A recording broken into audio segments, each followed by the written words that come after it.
Hey, this is Malarkey Loves Misery, a crossover reading event between Misery Tourism and Malarkey Books.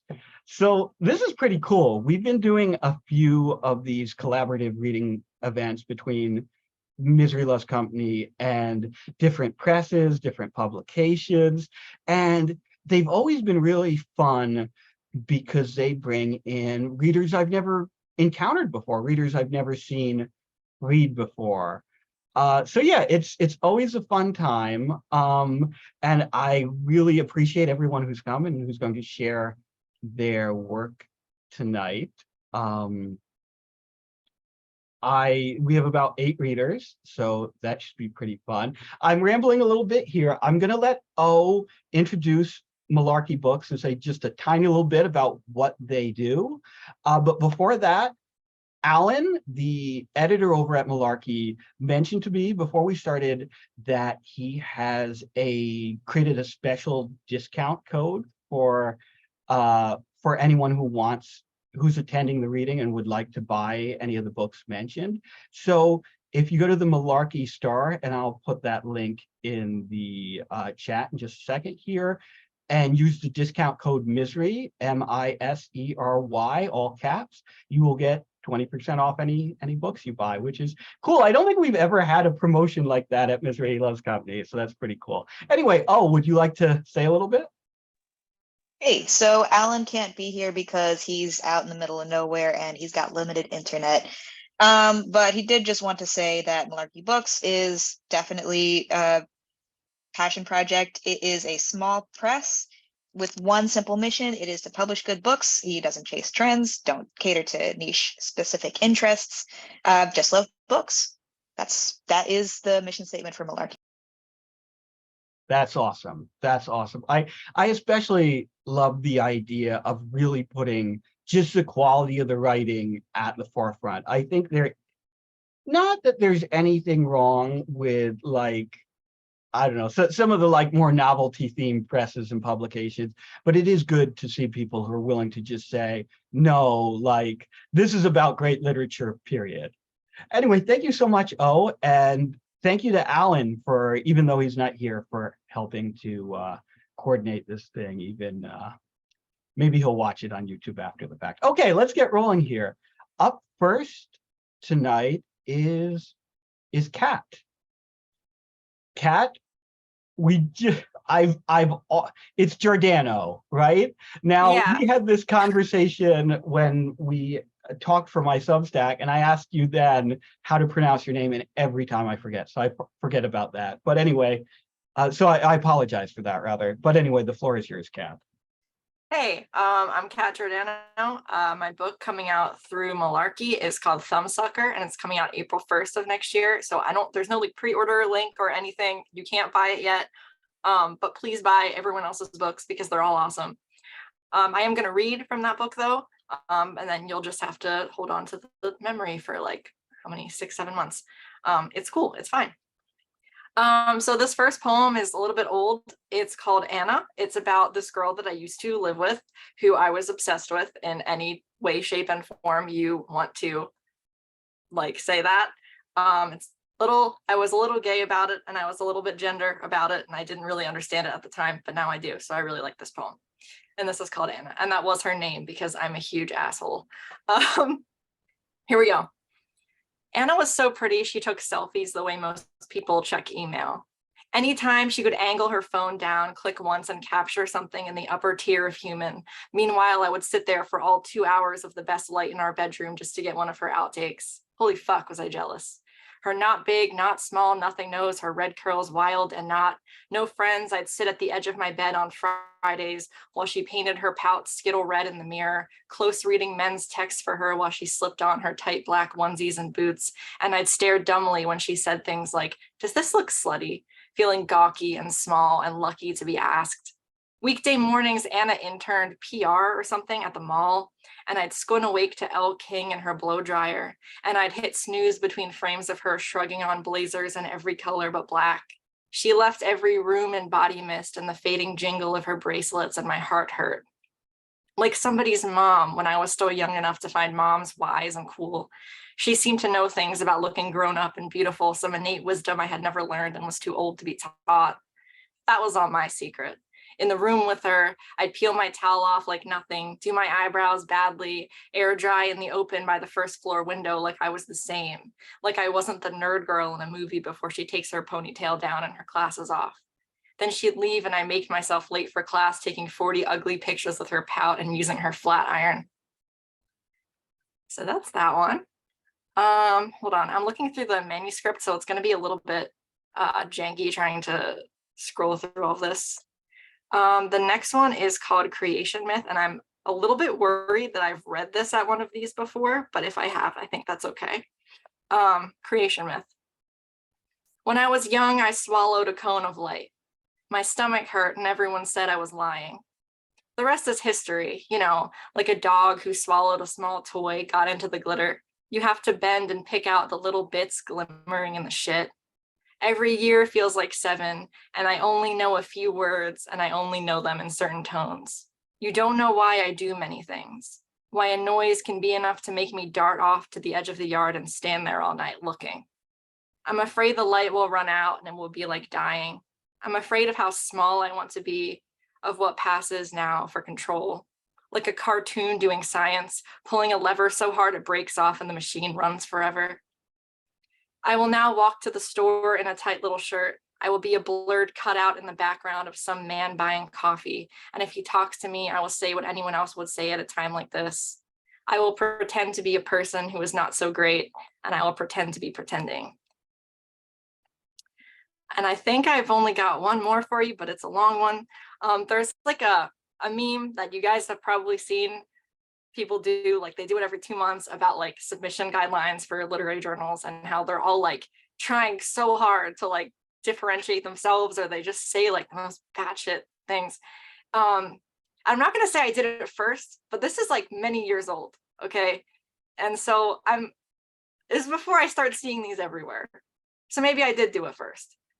And this is called Submission Guidelines. We are a journal of fiction and poetry. We are a journal of words. We are a journal of transgressive, gritty, outsider lit. We have a name like Cardinal Direction, US State Review. We have a name like Gossamer or Toilet Stain. We have a name that uses special Unicode characters I am too lazy to type here. The name of our journal is your favorite color, followed by the name of the street you grew up on, followed by the name of your first grade pet. The name of our journal is the first 3 digits of your social security number, followed by the next 2 digits of your social security number, followed by the final 4 digits of your social security number. Please tell us the name of our journal. We want your best work. We want good fiction and good poetry. We want your heart, your soul, the story only you can tell. We want words that shock us and confuse us and make us laugh. We want words that make us feel like shit. We want words that tell us they love us and then damage us over time through a slow backslide into emotional unavailability that leaves us wondering what we did wrong. We don't feel interested in words or writing or much of anything anymore, and we want the memory of how that passion felt. We want you so bad, oh baby, oh baby. We want your morning breath, your secret car farts, whatever's growing in the mug you left sitting on your desk. We want your lunch money. We want your car. We want your girlfriend. We want the velvety skin on the inside of your wrist. We want your filmy membranes, your nose drippings and popsicle stains. We want warm root beer in a glass. We want a little Pomeranian wearing a hat. We want you to delete that recording of us drunkenly hyperventilating into the toilet at Applebee's. We want you to delete our nudes and our number. We want pizza. We want a small harem of hot emo boys that take turns passionately validating our feelings while they massage our neck. We want our cat to stop sticking his face in our food. We want an ass tattoo, but no, deep down, it's not actually going to happen.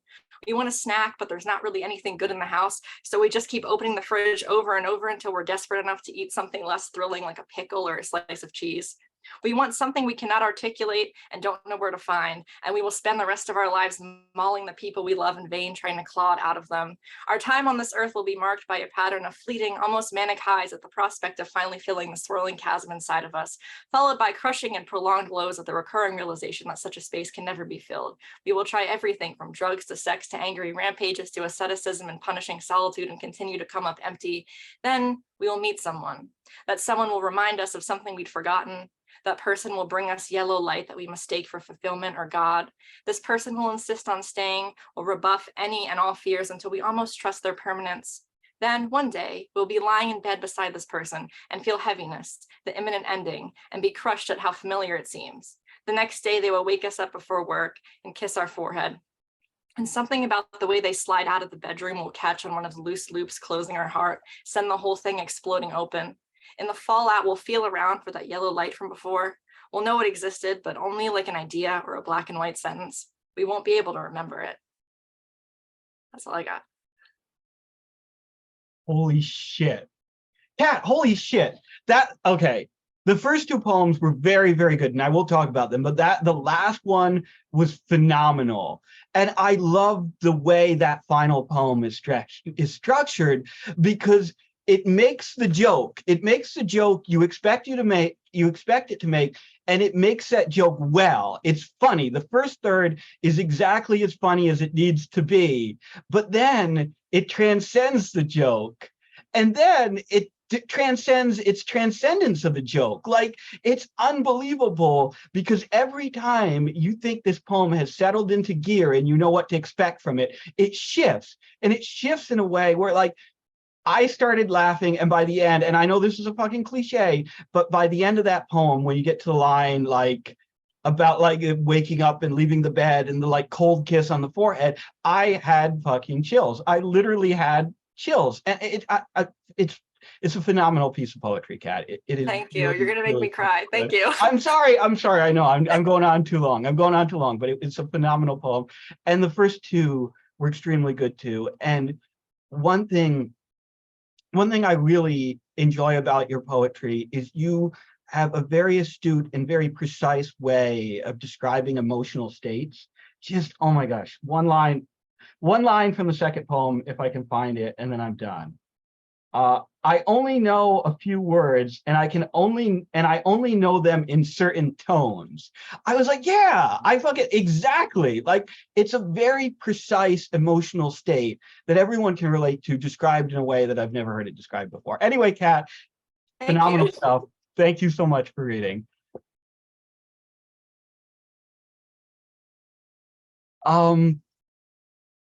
Next, LJ Pemberton. Do I have that right? You got it right. Awesome. You're up next, LJ. I don't know if you want to talk a little bit about your work or if you just want to launch into your reading, but well, I'm going to let you know that my book is also coming out next year. It's coming out in February 2024. It is available for pre-order right now, so you can use that misery code to get 20% off if you order it online. I'm going to be reading from, like, not the middle, probably the into the first third of the book. It's called Still Alive. And here we go. I've been very nervous about this, but here we go. On the 2, I fall asleep and wake up to a dude jacking off in front of me. I scoff at him and move and get off at the next stop and wish immediately that I had laughed or yelled or rebuffed him with my body or louder voice or something. I'm shaking and embarrassed, and I don't want to be embarrassed. I don't want anybody to see how afraid I am, that I'm so scared, that I feel so small, that I can't wait to get back to my apartment. He had knobby hands. His penis was blunt and veiny. His jacket was brown. At home, I take a shower and wash my hair and body 3 times. I dry myself slowly. I'm trying to be so nice to myself. I am trying to be my own antidote. I know my towel is my towel, and these hands are my hands, and this bathroom is my bathroom. The covers are warm around me, and I pull them over my head with my phone in my hands. It's after 3 in the morning. M's the only person I can think of who is still awake and who isn't Trish mid-fucking a gorgeous woman. He's probably just getting home after his bar shift, I think, and so I call him. It's been years since I've called him, though we still text now and then, and he answers with kindness and a question in his hello. Hey, I say, hey, I know it's been a while, but I'm a little freaked. Are you okay? He asks. And I say, I guess. I don't know. This dude on the subway was just masturbating in front of me. Well, at least he didn't do anything worse, he says. And I say, yeah, sorta. I wait a minute before I say anything else, and he lets me wait a minute. And we just breathe on the phone until I speak again. I gotta admit, it's weird because I feel like he touched me, I say. It feels just like that. I feel so fucking violated. I'm sorry, he says. I'm sorry. That sucks, he says. and I'm mad that I don't know what to say next. And so I just listen to him on the other end of the line, and I hear him unlock his front door and walk in. And so then I ask if his night was okay. Bunch of drunks, he says, as usual. I mean, what are you gonna expect? And I'm grateful for his voice and that he is not the man on the subway and that I know him. Yeah, I say, you ever think you ought to get back in construction? I don't know, he says, it's brutal work. The weariness of hitting 40 is in his voice. Can I come over? I ask. And he asks, what about Lex? Which I know he has been waiting to say, because why am I calling him at all? I say it's over and I'm such a mess, and he is quiet again before he says at last, text me when you get here. I do, and he lets me in, and we fuck in his hall.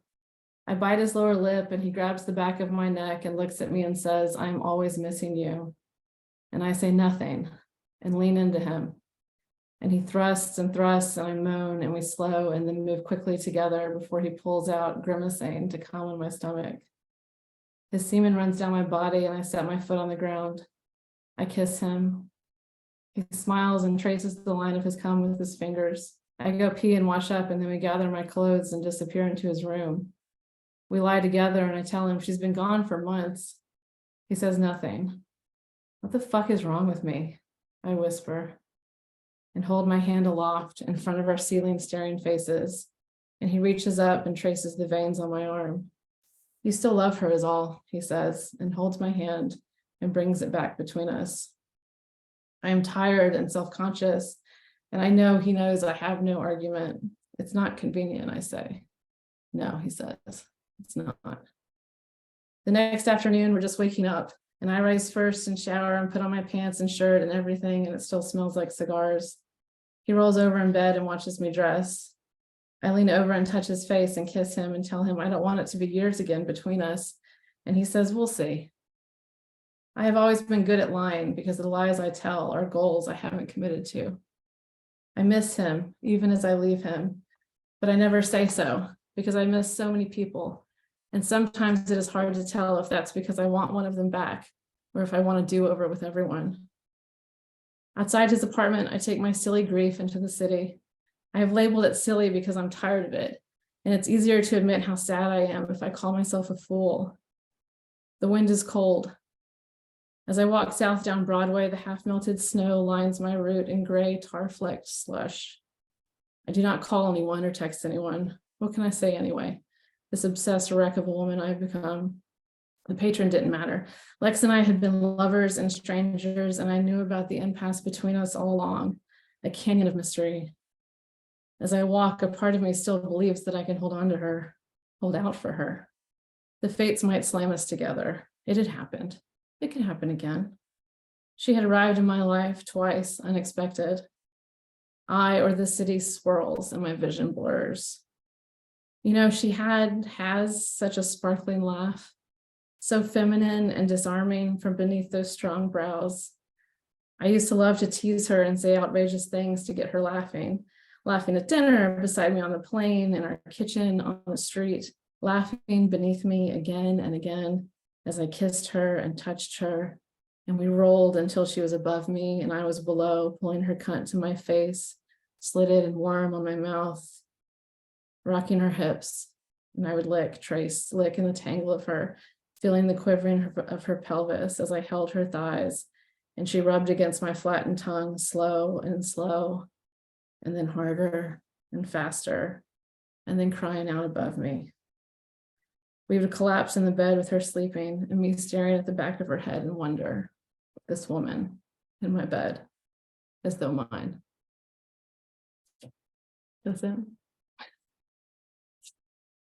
That was heartbreaking. That was absolutely heartbreaking and really fucking good. I have to say, in a section where a lot happens, where there's a lot of relationships and a lot of human intimacy, I think the part I liked the best was the phone conversation, because you have an impeccable ear for the awkward way that two people actually communicate with each other when there's like lapsed intimacy between them. You know, the way that you sidle up to another human being when you're not sure that they're on the same page that you are.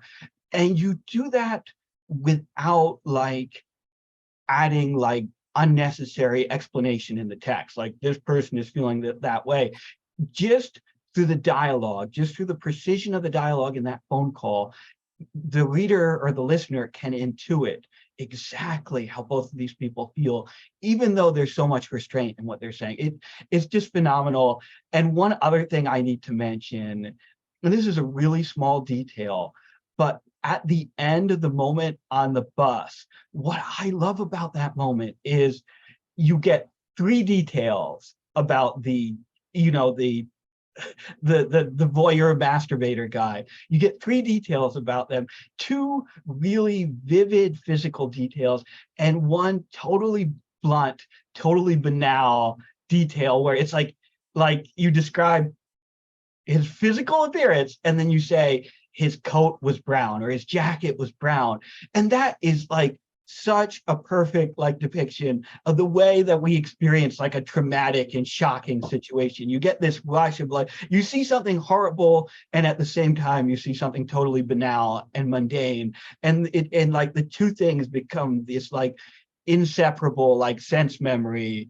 And like you can imagine that for a while, whenever your narrator sees a brown jacket, they're also going to see like the awful shit too.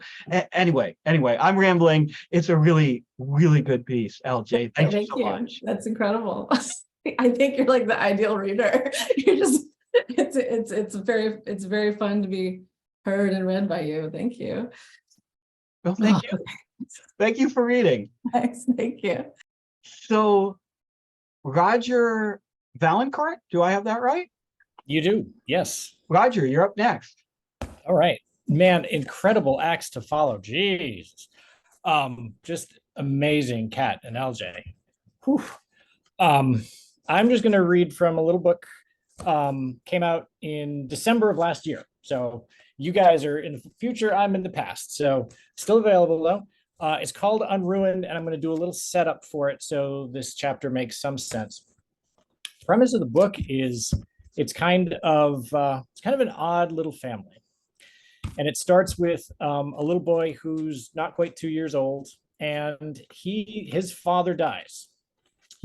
Now his mother is kind of obsessed with the idea that the boy who's named Calvert, he's never going to know his father because he's younger than 4 years old. He's not going to remember anything of this period of time, and so coming from her obsession, she hires the narrator of the book to play the role of the boy's father, not a stepfather, not an adoptive father, but to play the man who died, to mimic his nuances, to speak the way he does, to interact with the child the way he does, so that by the time a couple of years have passed on this contract, the child will have some memories and then they'll figure out what they're going to do there.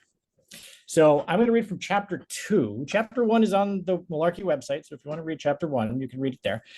And chapter 2 is where the narrator has done his homework. He's agreed to take on this contract, this job. He's done his homework.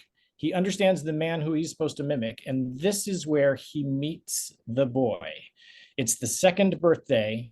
The kid's 2 years old, and this is where his dad returns.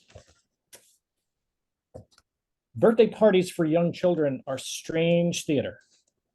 Some of the children sense the formality of the event and the obligation on them to have a good time within the invisible rules of what that means. They'll only learn of a rule when they're being corrected for breaking it. This sometimes makes them anxious and fragile,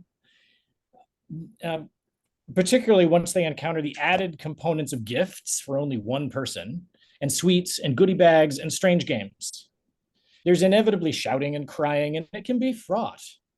The parents have their own sets of anxieties. Those putting on the party want everything to go well and for there to be peace and joy, as well as a positive impression. So there's this subreddit I found about. Yep, thank you. Sorry about that. It's all right. There may also be a desire to set the standard for what a great kid's party is, to model what a loving parent provides. And then the guests want their children to participate, but not misbehave. Nobody wants their kid to be the one who ruined the party. And there's also the blind gamble of the gift. Is it significant enough to warrant the invite to a party that costs this much? But is it not so great a gift that it's awkward to receive, or it looks like you're striving to show off? Knowing all of this, I reminded myself that everyone at Calvert's party would be performing. It was awkward for everyone. And considering everything, I was probably better prepared than anyone else. I had an entrance to make. I would arrive after the guests were present, after lunch, during playtime, but before cake and presents. That morning, I had used the Dead Man's brand of soap and deodorant and shaving cream. I'd laundered my clothes in the right brand of detergent. I had drunk tea instead of coffee. I'd used spearmint gum instead of the peppermint that I'd preferred since I was a child. I was Calvert's dad, and my mind was firmly focused on my little boy, whom I hadn't seen in many months. It was all about him. As I walked in, Marissa, the mother, was crouching down near Calvert and pointing back towards the doorway. Calvert swung his little head around, excited, and scrunched up his face for a second at me. I smiled really broadly, confidently, truly happy to see his little face lit up. The first time I'd seen him awake in real life. I called to him, "My little man," just as I'd seen on the videos, and he ran to me, and I scooped him up and lifted him and did the little "ar" thing into his neck, and he squealed, and he squeezed my neck in his little embrace, and there was nothing forced or fake about it, for him or for me. It was a genuine moment of happiness for both of us, and I think the scent of the products and the fact that I was wearing a shirt that that was his father's and that his mother had worn earlier could only help certify the reality of the moment. He didn't want to be put down for a while, so I carried him on my hip and talked to him, and I walked over to Marissa and kissed her in a familiar way, and then walked over to where Calvert was pointing, to the game the now confused teenager at the gymnastics center had been organizing and running. The other adults present fell neatly into two camps. First were those who didn't really know anything about Calvert's father, and they were meeting him for the first time here today. They were relaxed and comfortable and polite. In the second group were those who had actually known Calvert's dad. While they had been briefed on what was going to happen, they were each still coming to terms with it. The situation was clearly awkward for them, perhaps painful for some. Marissa and I were quite convincing, and Calvert was completely won from the moment I walked in, and this caused some people to be visibly uneasy. They wanted to go with it, to assist in the process, but on some level were horrified or repulsed. I suspect they may have felt pangs of mortality, or perhaps it would be better called fungibility, horror-stricken to realize that with enough effort and intent, any person might be replaced with a talented likeness, and the world will spin along quite acceptably after this revision. I felt a swelling of professional pride while observing their responses, and the confidence it created made me more him. Calvert didn't care. At some level, he must have thought something was not quite right about me, but he didn't show it. Maybe his neurons were too busy growing, too busy with the work of gross motor skills and basic speech and object permanence to spare any bandwidth to assess parental authenticity. I suppose at some level, a toddler lives in ongoing amazement, so why would anything register as off? His acceptance was joyous and was what made it all work. He made it easier and easier as the day rotated. I only had to work hard to ignore one woman there. She was Calvert's aunt, either Marissa's or sister or the dead man's sister, I didn't know. She paced and glistened, and her hands moved restlessly, and she looked unwell. I suspected she might be having a panic attack. At one point, Marissa addressed her, and the two of them went out to a lobby area, and Marissa returned alone. She strode over to me, beaming brightly in a way that was self-protective, that was her only alternative to some expression that she wasn't going to allow here today, maybe one that would be scary to contemplate. She was powerful and disturbing and beautiful. Calvert did not reach out to her when she approached, and this made her smile a little bit more, as if this was now the only way she could go. "Are you having a good time with Daddy after so long?" she asked the boy. "I'm glad, and I know Daddy's glad too." "Oh, yes, I am," I said, meaning it. And that's it. Roger, this is a phenomenal concept. This is such a, just on a baseline level in terms of like novel pitches. This is such a good idea. But even more than that, there's a different version of this novel that's so much worse than what you just read, that leads into like the sensationalism of it and the inherent like ugliness and horror of it.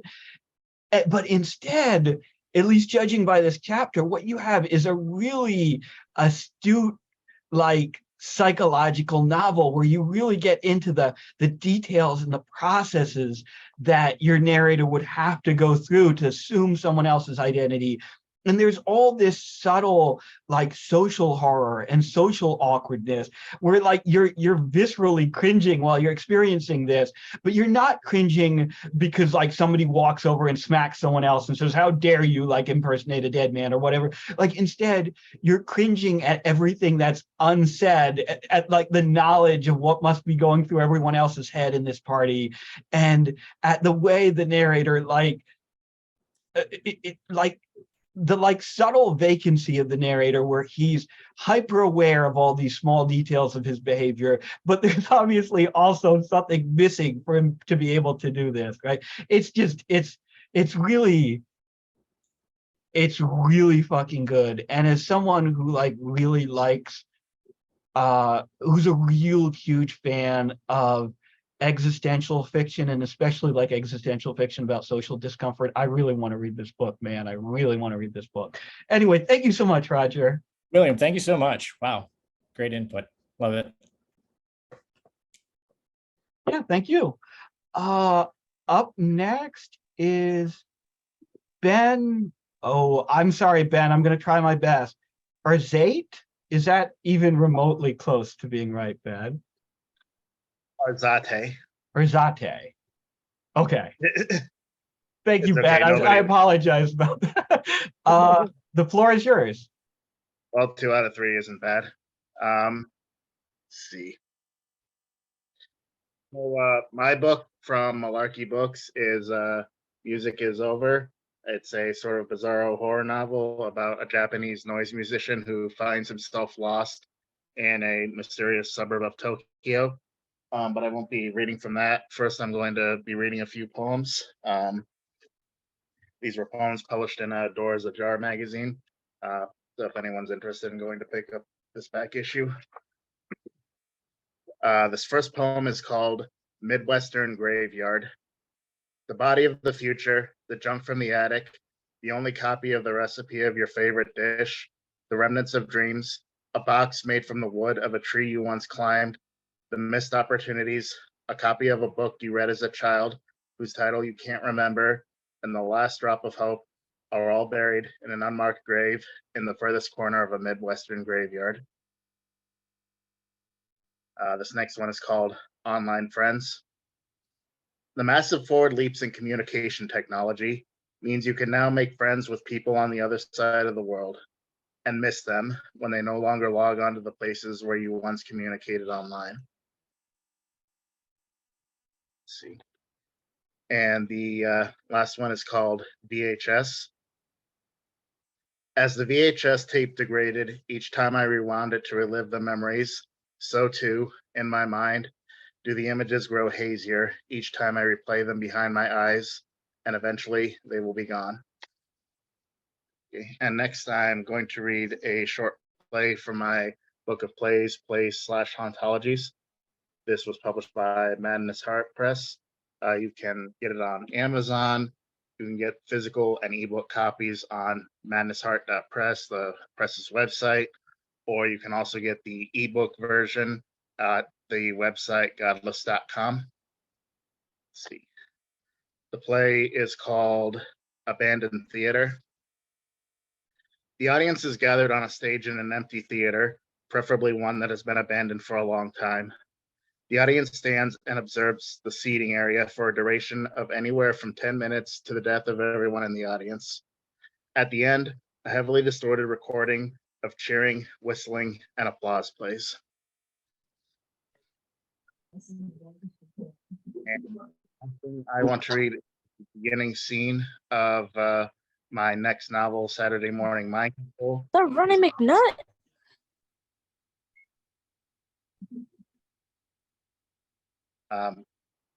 Yes. You good can luck go with on. Don't worry about that. They're gone. that. The they suck as a troll and they still manage to mess me up. Okay, so I'm going to be reading the beginning of my novel Saturday Morning Mind Control, which is coming out later this month from D&T Publishing. It's first going to be published as an ebook on godless.com on July 28th. And here's the opening scene. Again, the book's called Saturday Morning Mind Control. Act 1. Tommy had never really thought about killing his baby brother before, but after the TV showed him how to do it, it looked like too much fun not to. Just like the barbarian warrior in the cartoon he was watching did to his enemy's child, he picked up his brother Dylan by the feet. He started crying, but their mom and dad were out on the back porch. They wouldn't hear. Tommy started spinning with his arms out. Dylan wailed louder and louder. When he thought he was moving fast enough, he started moving towards the wall. He felt a little dizzy, but he was able to time when he should take the last step towards it. Dylan sounded like a boiling teapot now. Still spinning, he took another step towards the living room wall. There was a loud, wet crack, and Dylan's crying suddenly stopped. Again, that was the opening from Saturday Morning Mind Control. The premise of the book is that a mysterious signal in Saturday morning cartoons is causing kids to commit atrocious acts. And to find out what happens, of course, pick it up when it comes out July 28th. Ben, I love this. This is like a sampler, and I love it when people do this because it gives you a broad like taste of their work and their ability.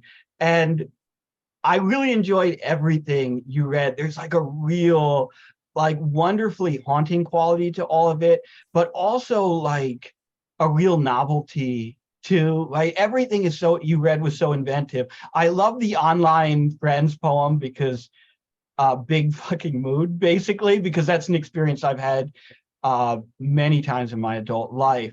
But I really loved the play. I'm a big like experimental theater dude. Like I'm really into performance art. And this is just such a great concept and a great title. I love the hauntologies thing too. Like the idea of the kind of eternally vacant theater, the theater that's attended and unattended at the same time, that's empty and full. It's just an innately chilling and wonderful concept. And yeah, all very good. Thank you, Ben. And I apologize. I'm sorry about the troll. I got him as fast as I could. No, it's okay. If it's okay, there's one more thing I'd like to plug really quick that I Yeah, forgot absolutely. Go to town. This anthology, 666 Flags. This is from Psychotoxin Press, and Great title. all books are going to go to a legal defense fund for independent authors and presses. Both the concept and the idea of raising funds for a legal defense for independent authors came from an author who lost his job at Six Flags due to content in a book he published. Really? So people to go pick that up and support a good cause. Definitely. And I definitely encourage people to just, I don't know if anyone here has seen the Misery Tourism website and seen the kind of work, the often transgressive work that we publish, but it really fucking sucks. Like it really fucking sucks when you publish an author's work and you think it's brilliant and you know that it's not designed to like inflict actual social harm, but is instead like designed to communicate an artistic point about this often very shitty and often very twisted world that we live in. And then they face like repercussions for it. It has a real chilling effect on art, and especially independent authors, because they can't live without a day job. Most of us cannot live without a day job. And so it's a shame. Anyway, thank you so much, Ben. That was awesome. Yes, thank you so much for having me. I'm afraid I'm going to have to dip out now because I've got a music festival to get to. Have but I fun. definitely will listening to the recording once it's up on YouTube. And thanks again for having me, everyone. And thanks a lot for your kind words. Absolutely. Absolutely. Have a good time, Ben. So Justin Bryant is up next. Thanks, William. I published a book in January with Malarkey called Thunder from a Clear Blue Sky. I'm not going to be reading from it tonight. I think anyone that has read it would probably agree it would take too much setup. It's a pretty surreal book. There'd be a lot of world building, explaining I would need to do. So instead, I'm going to read two extremely short little micros that are both thematically representative of the kind of work that you'll find in Thunder from a Clear Blue Sky. Please do buy it. And if you buy it, I always recommend people buy 4 in case they lose 3. The first one is called Down the Road. It was published in Dream Journal. At the edge of a field, a deer flickers as if projected. It's the same road as before, but now the trees are taller. Your engine stopped running sometime in the night, but still the miles fall behind you like a spilled basket of years. Through the woods, you hear the sounds of construction, diesel machines and pneumatic hammering, and in the morning, you drive into the new steel sunrise, white and silver and shrouded in clouds of suspended metal shavings. Ahead is the abandoned power station, still humming. The summer lightning here is green. Shark people live in the forest, their fixed smiles, their graphite skin glittering in the moonlight like powdered diamonds. Don't visit here, you've been told. Your car slows, then stops. The second piece is called Cosmoscope. So this is Cosmoscope.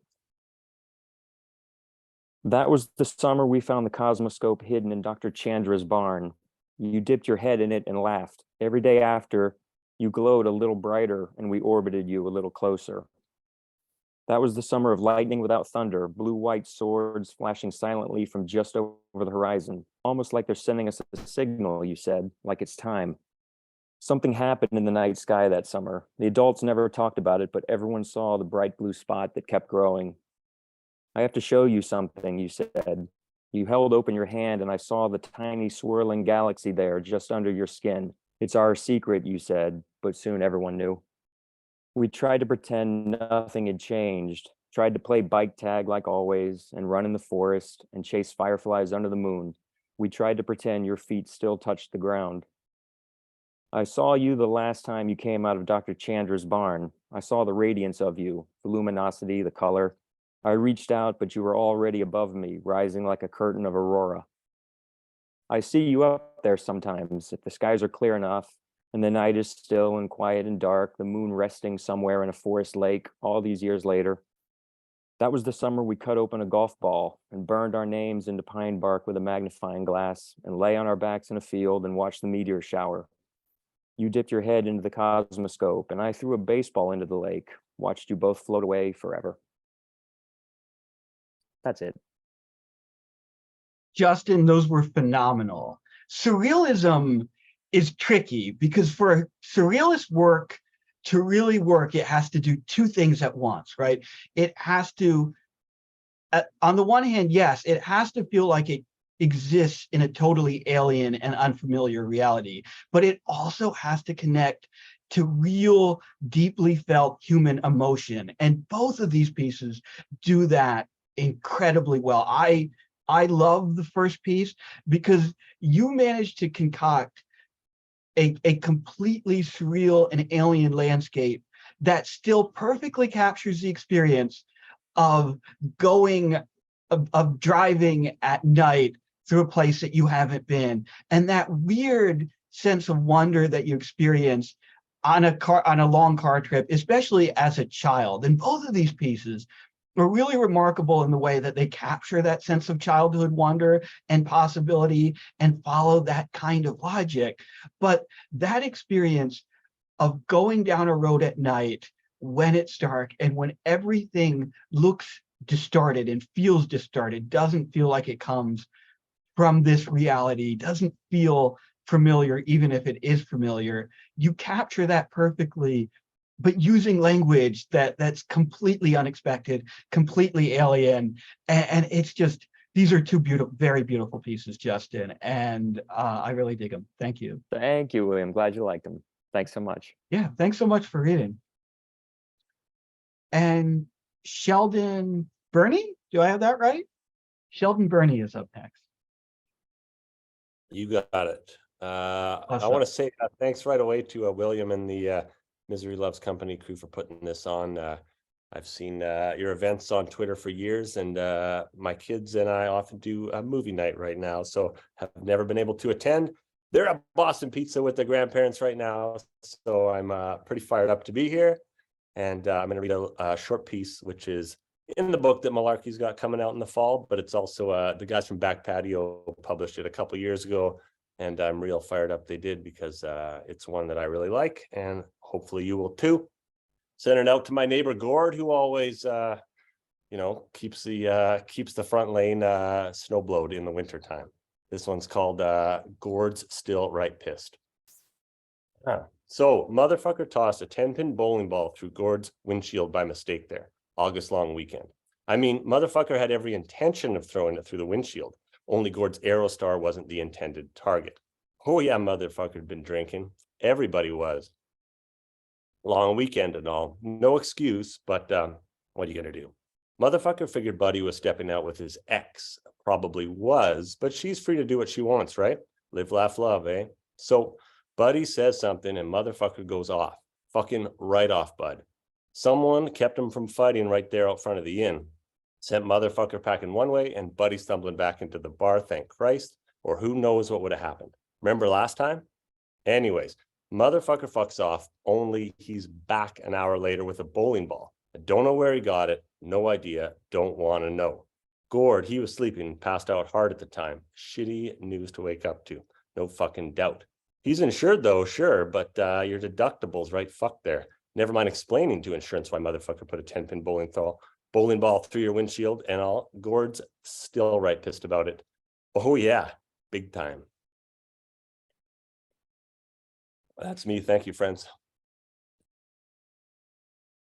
Sheldon, that delivery, first of all, before was phenomenal. I love the perfectly timed swing there when you talk about taking the swing and then actually take one.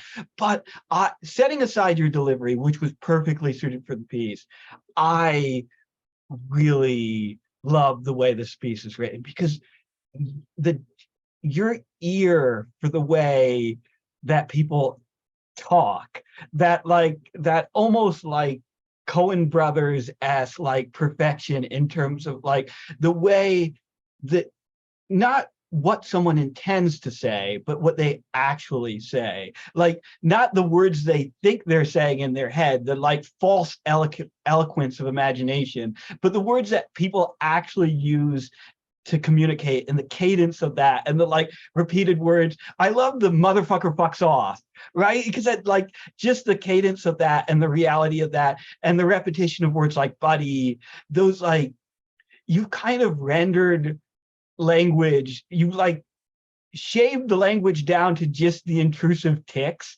which is incredible, which is beautiful and very funny and just really good, Sheldon. Thank you so much.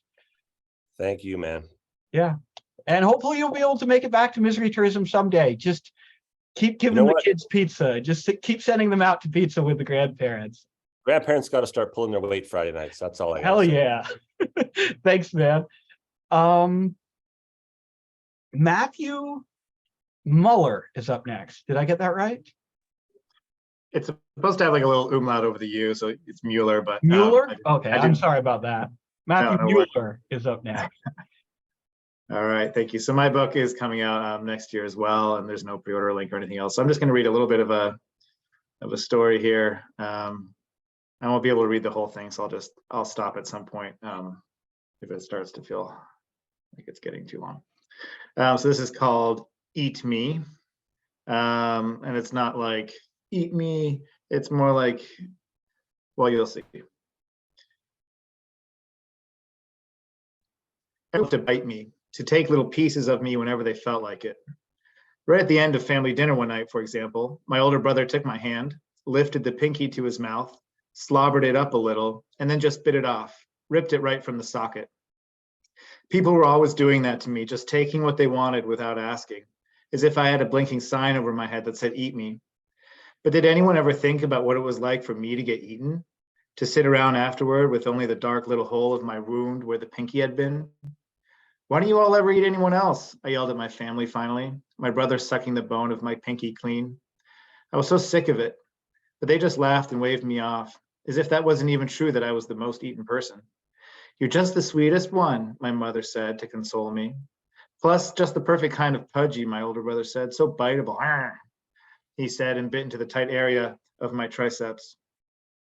Later, in the warm glow of my lamplit duplex, I inspected myself and did have to admit, the pudge of my stomach with its little fold creasing over my belly button did look scrumptious. It made some sense that people would want to come in and scoop out some of that nice pink flesh just for themselves. I was yummy, I guess, I really was. And maybe I should have been happy about that, happy to be wanted. But I was exhausted, so eaten up by everyone's wanting. My friends, for example, they assumed they could always rely on me to be their endless store of flesh, that I'd always be up for any old adventure at any time, that I'd bend over backward whenever they needed, just so they could lean over and take a good bite out of the tight skin stretched over my pectoral. Want some, they'd say, holding out their forearms as if duty bound to offer. No, I'm good, I'd say, just like they knew I would. I didn't want to inconvenience anybody. My clients, too, professional as they were, just couldn't help asking whether it wouldn't be possible if I couldn't just slip a little piece of flesh from the fatty outer edge of my palm into their package when I sent it out. This happened again and again. And then whenever they'd actually come to the office for a meeting, there I'd be ready to assist them. As if unable to help themselves, they'd dip by on their way in and say, I'll just take a tiny nibble, just a little something to hold me over till lunch. And there I'd be, all nibbled out, like a wheel of cheese the rodents had gotten to, pockmarked. My big worry in all of this was that some scarring would occur, that things just wouldn't grow back the way they were supposed to.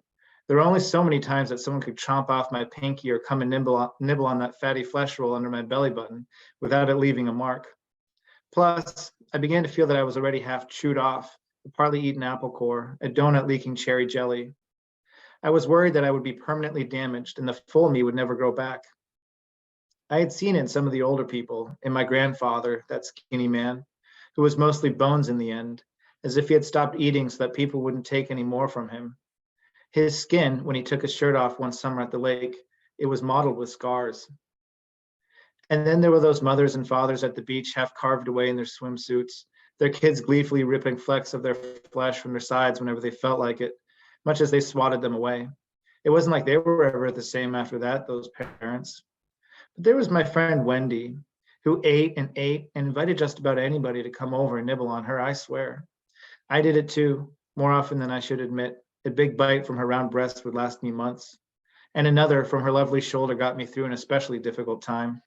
She was ample, giving. It seemed to give her joy to have this to offer to others, to be needed, hungered for. I almost, or only very infrequently, allowed her to take a nibble on me as a way of returning the favor. It was in truth a very unequal relationship, and I took advantage of it because I knew she'd let me. There was that day, though, when she bit right into the far end of my eyebrow, that thin skin there over the socket. She pulled it back between her front teeth, stretched it out as far as it could go, and then severed it with a quick bite, taking the spiky hairs and all. Weeks it took for that to grow back, and I was a little afraid of her afterward. I got the sense it was a kind of payback for all the time she'd given me so freely of her body's store. Something had to change. I decided I was done getting eaten, finished. Someone had to take a stand. I couldn't be the only one who felt this way, though people sure had a way of making me feel lonely about it with all their denial of the way of things. So I had a shirt made that said, "Not for eating" on it. The shirt was orange, nice and bright. Everyone would be able to see it. The lettering was white and it even glowed in the dark in case anyone wanted to mount a nighttime snack attack. I felt a little uncomfortable, admittedly, taking such a strong stand against getting eaten. I didn't like, generally, telling people what I thought or how I felt about things. But I also didn't like when people I barely knew leaned over the conference table and took a bite out of my bicep like it was nothing. Like Steven from work with his handsome face and big muscles and good at dressing and talking to peopleness. So it seemed like a worthwhile thing to do, to set this boundary, to plant this flag in the soil, to put up this barrier. People had to know where I stood. When I wore the shirt into the living room of my parents' house that first day, my older brother just laughed and reached right into my stomach and scooped out some small intestine. He looked at me thoughtfully while he chewed on it as the fluid ran down his chin. Did you really think that would work? Yes, I said, shocked at what he'd done. Huh, he said and laughed. People are just going to think it's a joke and eat you more. But I don't want to get eaten more. Yeah, but you're kind of asking for it now, aren't you? I'll stop there.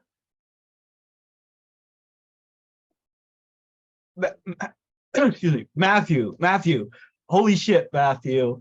First of all, just because it's like the most immediate thing in my mind, I love the ending of this piece because it's so true to the reality of the situation, which, and like the perverse reality of human interaction and human relationships, where like the more you make yourself unavailable, the more people like demand a piece of you.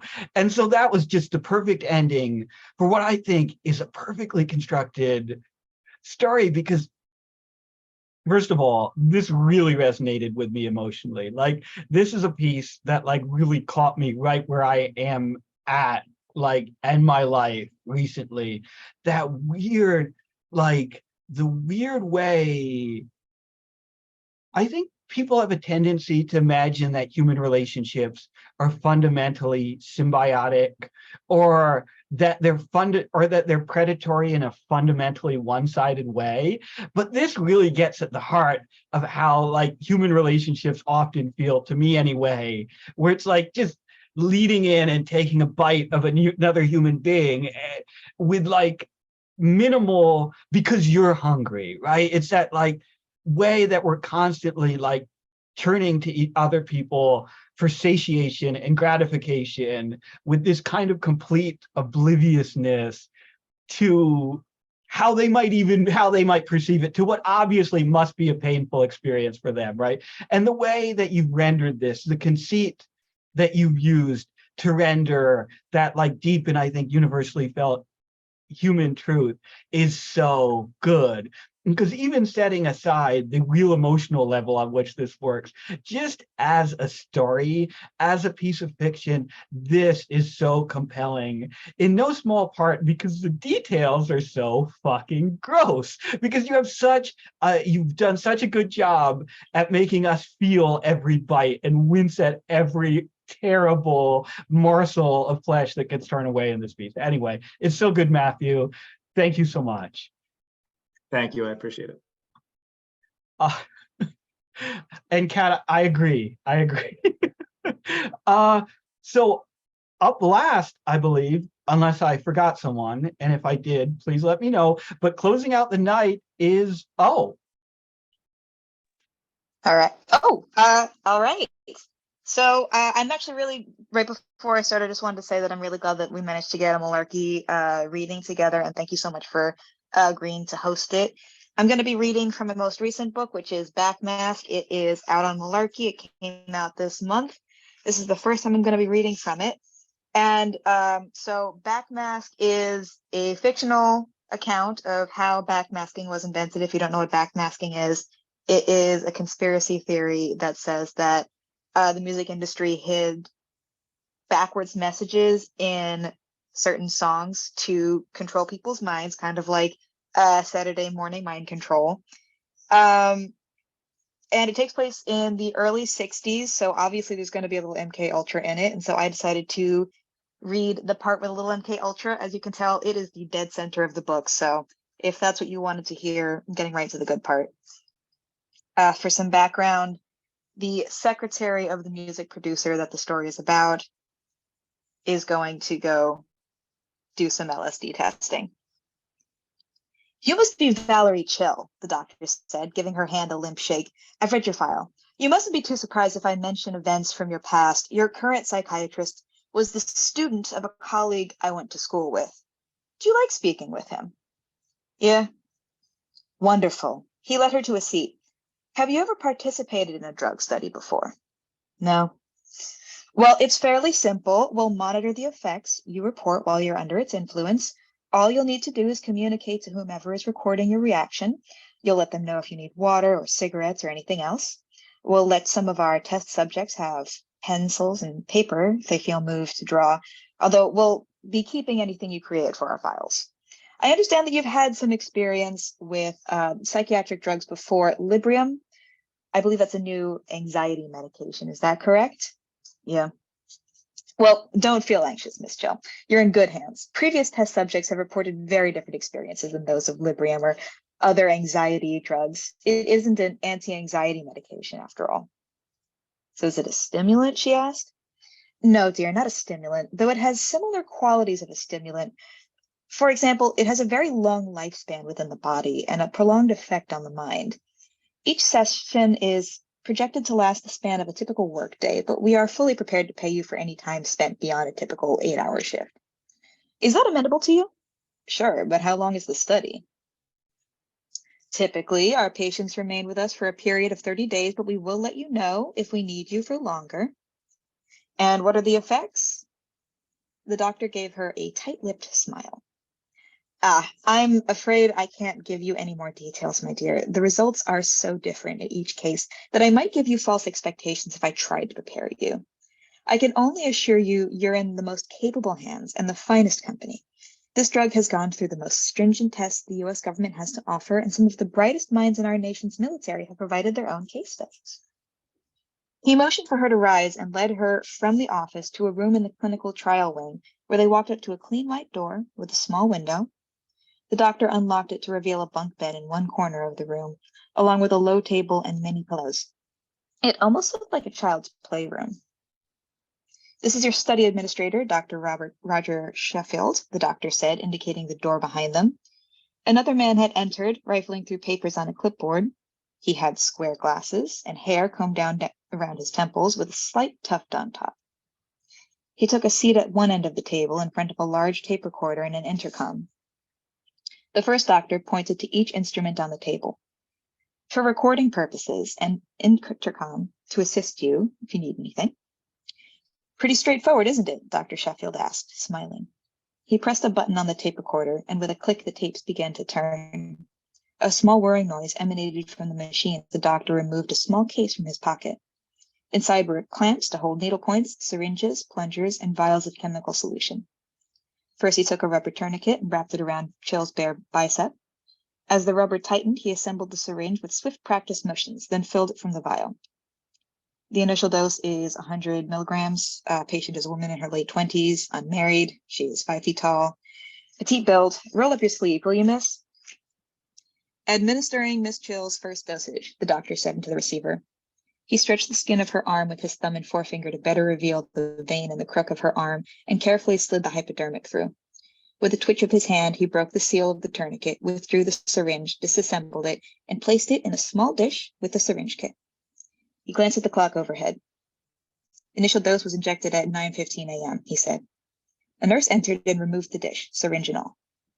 Chill balled her hand into a fist, then let it relax. The muscles in her arm twitched. When will I start to feel it? Anywhere from 20 minutes to an hour, Dr. Sheffield explained, taking a few notes in his book. Just try to relax. Have a cigarette. Would you like a cup of coffee? They talked to keep her mind active, mostly about her connection to the government agent who recommended her for the case study. Occasionally, he would remark, "No change," into the tape recorder, or some other technical comment on Chill's appearance. It was nearly 2 when Chill felt the shift. She struggled to find the words to describe it. It was like getting an eye exam and feeling the lenses slide into place into the headpiece around her. But the effects were still undetectable. She lifted the coffee cup to her lips and noticed a trail connecting it back to the table, like a rainbow with colors she couldn't focus on. She raised it up higher to inspect the tail of motion, while Dr. Sheffield recorded her reaction dutifully. She struggled for the perfect description. Thread. Can you describe it for the record? They're like speed lines, she said. And what do you mean by that?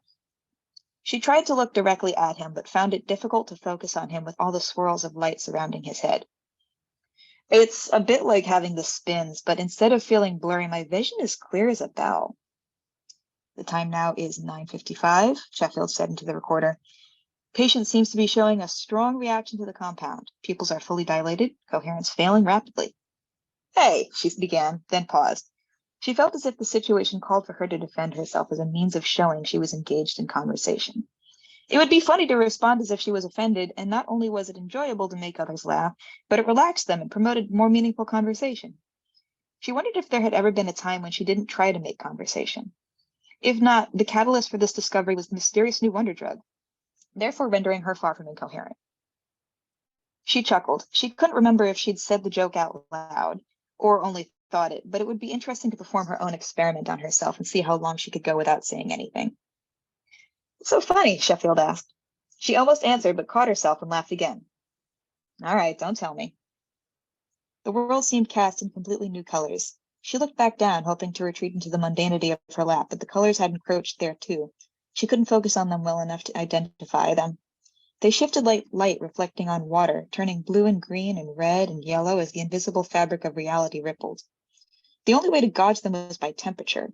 Her lap was bathed in cool colors, her hands shimmering in and out of the hot color range, and Sheffield's face was enmeshed in cross-hatching. He was talking into the microphone, recording her reaction. But how did he know what to record? "Can you see the colors too?" she asked. He shook his head, but still took down notations. She must be doing something unusual, though she couldn't tell what. "What does it look like?" he asked. She leaned back to observe. The colors had concluded their journey across the room and were slowly questing along the walls. She watched a wave rise, crest, and curl inward. They rolled up like ribbons and rushed towards her. She closed her eyes in anticipation of them breaking on her face like water, but felt nothing. And when she opened them again, there were only starbursts. "Ah, there's colors on the walls. And what are they doing?" What a strange question, she thought. Were colors meant to do something? They're rolling. Interesting. "I'm noticing the time. Should I stop here?" Go as long as you would like. Go until you reach a point where you feel like this is a natural ending point. We've got plenty of time. Also, people on this thing have read like Family Guy fan fiction for like 40 minutes. So this is much better. Keep going. Some people show up and read their like 3 chapters out of their book drunk and leave immediately. So you're good. I've I'm never only done. going to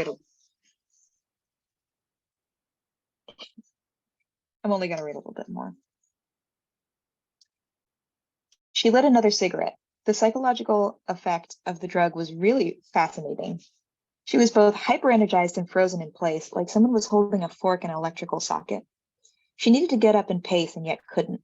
It was nothing like her past experience with other drugs manufactured for soldiers like methamphetamines or amorbital. I've never needed to say that word out loud before. Drugs designed to wake up a body or put it to sleep instantly, on command. "What did you say this drug was for again?" she asked. "Well," Sheffield said, as his lips blew up and stretched out like the bill of a balloon animal, "we're here to explore its practical functions." Now, what the hell did that mean, she wondered. How could they create a drug without a purpose? Perhaps they took a page out of Jackson Pollock's book and practiced action chemistry, throwing vials at a wall and licking the mixture to see if it was poison or medicine. She leaned back in her seat and tried to examine her symptoms from a critical perspective. The effect was similar to her experience with narcotics, such as chloroform and nitrous oxide, which caused a similar change in balance. She hesitated to call it a dizziness, a term she associated with the alcoholic spins. The world wasn't tilting, only her own perspective, as if her face was melting. She touched her face gingerly to see if it was indeed melting, but of course that was no sign of that. Likewise, the vivid hallucinations were similar but not the same. On chloroform, the distinction between dreams and wakefulness was blurred, but with this mysterious substance, she felt no exhaustion at all. The hallucinations weren't triggered by drug-induced narcolepsy, but were simply projected onto reality, as if she'd had a complete psychotic break. The exam room stretched to become an enormous cavern, dark as night, as Dr. Sheffield's features swelled to cartoon proportions. His nose rose slowly on the ledge of his upper lip as his eyes bulged and separated like the yolk in the egg. His hands puffed up like sausages while the notebook, still pinched between his fingers, shrunk to nothing. The legs on her chair were in the wrong order, but she couldn't explain this to the inflatable effigy of Dr. Sheffield, who kept insisting that the solution was to get another chair.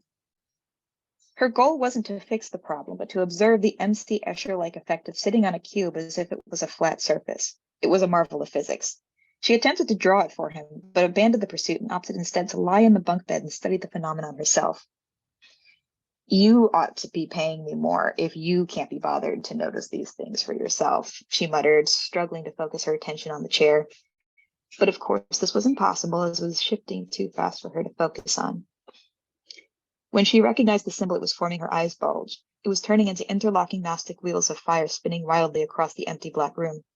Orthodox crosses cast animal shadows on checkerboard floors. Hopscotch squares with symbols instead of numbers. Hieroglyphics of children's illustrations telling a story she couldn't read. A rainbow road leading into a human eye. Dr. Sheffield sat off to his side as the people swallowed them both whole, his notepad the size of a stamp, his hair detached and disintegrated like dandelion fluff. They careened through it like an open-air train, the black walls of the tunnel whipping past them on both sides. She remembered suddenly about Hush's chessboard dream. She didn't know what the A1 square was, but perhaps if she could reach it, she could take his precious vision straight from underneath him. Her only sense of the passage of time was from a glass of water. It was delivered cold, but was warm by the time she finished it. Sheffield had to order her another pack of cigarettes, but when she put it to her lips, all she felt was desiccated. Her throat was like a fish packed with salt, dried to nothing but tough fibers. The time is now 6:45, and I believe Miss Chill is returning to stasis, Sheffield said into the recorder. How do you feel? Oddly enough, I feel exhausted, she said. And I think I'm going to end it there. Thank you, guys. Oh, thank you. So I love what you've done here because it so completely flies in the face of what you normally expect when someone says, you know, I'm going to read a section about a drug trip, right? Usually when people write drug trips in fiction, especially if you're talking about a hallucinogen, they lean very hard into the otherworldliness of it. But you are using the most meticulous and clinical language possible. And it's so perfect for your narrator. And it's so perfect for this piece because first of all, like you get a sense of her character without her character being described. You know exactly what kind of a human being it is. And it's so fascinating because instead of like having your face plunged into water and like, oh my gosh, like you're seeing all these incredible, like otherworldly visions, you're watching someone's sense of reality slowly be deconstructed, even while she remains cold and clinical. Like at no point does her sort of inner narration break and her inner like way of approaching the world, even as the world itself comes apart around her. And it's so good. It's like so well executed here. And also this is a great concept for a novel, and I want to read it. All right, thank you all. Thank you. Thanks for. And thank you for helping put this thing together. This has been a lot of fucking fun, I think, anyway. This has been a great night. I had a great time. Thanks again for everybody for reading, for coming out, especially Ben, since he's in the middle of something right now. Yeah, I had a great time. Yeah, absolutely. Here. Oh, sorry. So I think we're going to end it there. But one thing I always do with Misery Loves Company is after I stop the recording, I leave the Zoom meeting open for a while so people can just hang out if they want to hang out and just kind of have like a little after party. But that said, thank you so much to everyone who read tonight. So many great pieces were read. And thank you to Alan, if he's watching this after the fact, for helping to organize this. Thank you to O for really bringing this thing together. And thank you to Rudy for keeping the Twitter thread going the whole time, which is hugely helpful. And if you're watching this on YouTube after the fact, go on Twitter, look up the Twitter thread. You'll find links to many of the works read. You'll find links to where these books can be bought. And you'll find the promo code, which once again is Misery in all caps. So thank you, everyone. This has been a fantastic night. Hopefully we'll do something like this again. Yeah, it's been great. Thanks, guys.